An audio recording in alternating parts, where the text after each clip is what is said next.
এবার আমরা 3 নম্বর ম্যাথটা দেখব। সূত্র প্রয়োগ করে গুণফল নির্ণয় করো। ক নম্বর আছে x + 7 * x - 7। আমরা একটা সূত্র জানি a² - b² = a + b * a - b।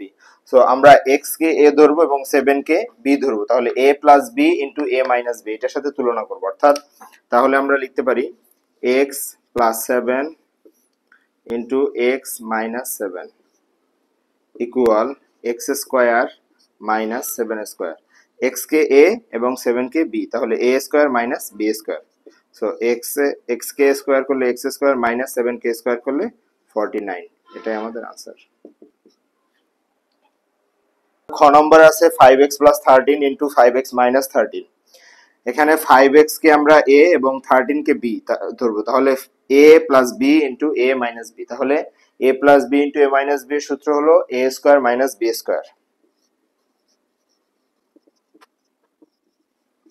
5x + 13 * 5x - 13।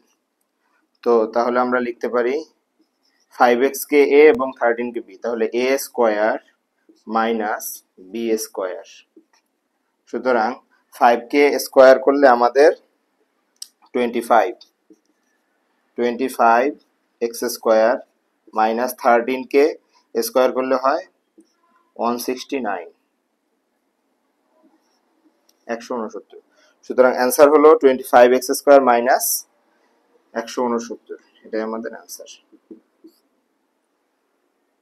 এখন আমরা গ নম্বরটা দেখব। গ নম্বরে xy + yz * xy - yz। তো আমরা xy কে a ধরবো এবং yz কে b ধরবো, তাহলে a + b * a - b। আমরা জানি a + b * a - b = a² - b²।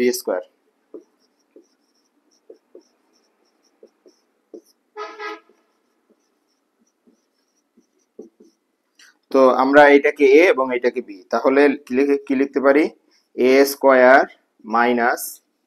b²। সুতরাং অ্যান্সার হলো x² y² - y² z²। এইটাই আমাদের অ্যান্সার। ঘ নম্বরটা দেখব। ঘ নম্বরে আছে ax + b * ax - b। তাহলে ax কে আমরা a এবং b কে b ধরবো, তাহলে a + b * a - b। অর্থাৎ সূত্র হলো a + b * a - b = a² - b²। a + b * a - b সমান সমান a²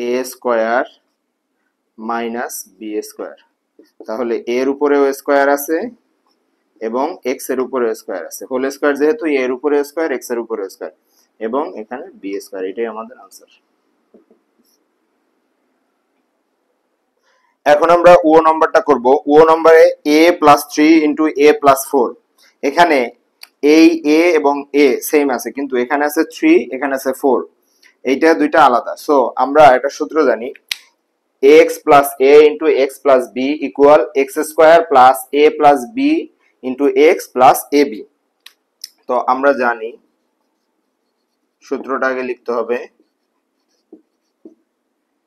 x + a * x + b = x² + a + b * x + ab। এটাকে সূত্র ধরে আমরা করব। a কে ধরবো x এবং 3 কে ধরবো a এবং 4 কে ধরবো b। তাহলে আমরা লিখতে পারি a + 3 অর্থাৎ x + a * x + b = x² মানে a² + 3 + 4 a + 3 * 4 অর্থাৎ x² + a + b * x + ab। আমরা a কে ধরবো x এবং 3 কে a, b কে 4। তাহলে আমরা লিখতে পারি a² + 4 আর 3 7 7a + 3 4 12 12 অর্থাৎ a² + 7a + 12। এটাই হলো আমাদের आंसर।